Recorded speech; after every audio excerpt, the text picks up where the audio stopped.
not us.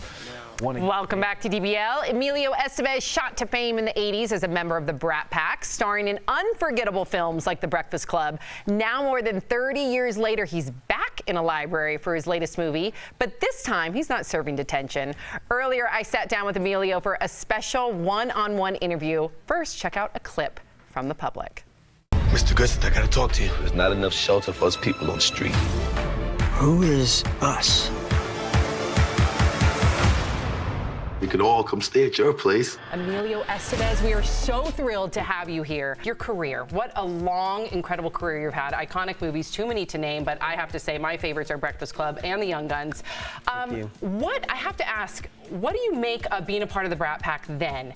And what are your thoughts of being a part of that iconic group of the 80s today? Has it changed at all? The fact that that movie has transcended generations, that it's still relevant. Every single line. There's a Easter egg in this movie. There's probably the first 10 minutes because of the film. library? In the library. Yes. We're back Where? in the Which library. part? So there's a scene where there's a librarian reading a book to a group of children, and the book that she's reading is Ali Sheedy published a book when she was 11 years old called She Was Nice to Mice. I had no idea. And she's reading that book. Brilliant. So a little nod to Ali, a little nod to the Breakfast Club. What did Ali say when you told her about this? Does she know? She said, oh no, she said, I want a part in this. I don't want you to just put my damn book in there. I want a part. Yeah, you're the director. Come on, pull some strings. Right. I have heard you say a number of times that you got into this business as an actor not for the fame, which is the juxtaposition of just that statement alone compared to what we see with social media today and all the fame. That's right. I love that about you. So what happened when you told your dad, Martin Sheen, an actor, when you told him, hey, I want to be an actor too? Did he give you any advice about how to be private in such a public world? The first world? thing he said was, don't change your name.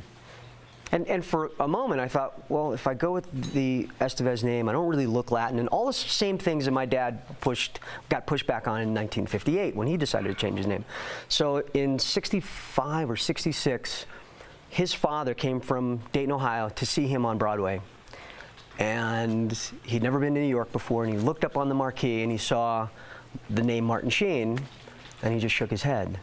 And my dad saw that, and he was humiliated. And so in 1979, 1980, when I started, he said, don't make the same mistake I did. I think it was a great advice from your dad, and you definitely paved your own path. We got to talk about your brilliant cast, from Taylor Schilling to Christian Slater to Gabrielle Union, Alec Baldwin, Jenna Malone. The list goes on and on. Speaking of Alec Baldwin, we on this show we cover the Daily News, and so we've talked about his back and forth with the president. We've talked about his impersonations of the president on SNL.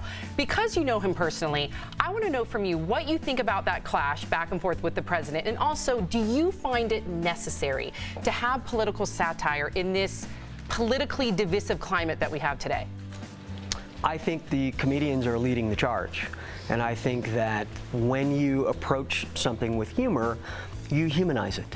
And I think that those who are critical of Alec, well, they lack that real center and that sense of humor. Come on down. This is Detective Bill Ramsden. Sooner or later, you're gonna have to open that door. They're not coming out of there unless we make them. I am not prepared to be in a standoff with a cop. You're the one who's always like, vive la resistance. This is bigger than riding the metro and getting organic food. So what do you hope that the audience leaves with when they leave after watching your movie? Well, recently there was an article printed online. It was a writer for Forbes, and he said, "Why do we need libraries? When we have Google, when we have Amazon, we don't need libraries anymore." And the pile-on was so intense by librarians and other individuals who just said, you know, here's why libraries matter. Here's why they're important. They're free for all. They are true democracy in action.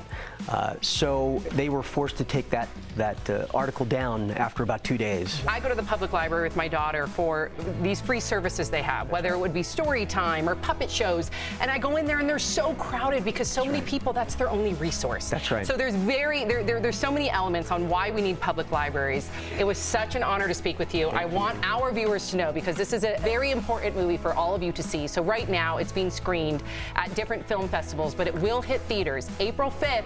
Make sure you go. Thank you, Emilio. It was so nice to meet you. Big fan of yours. Thank you. Appreciate it.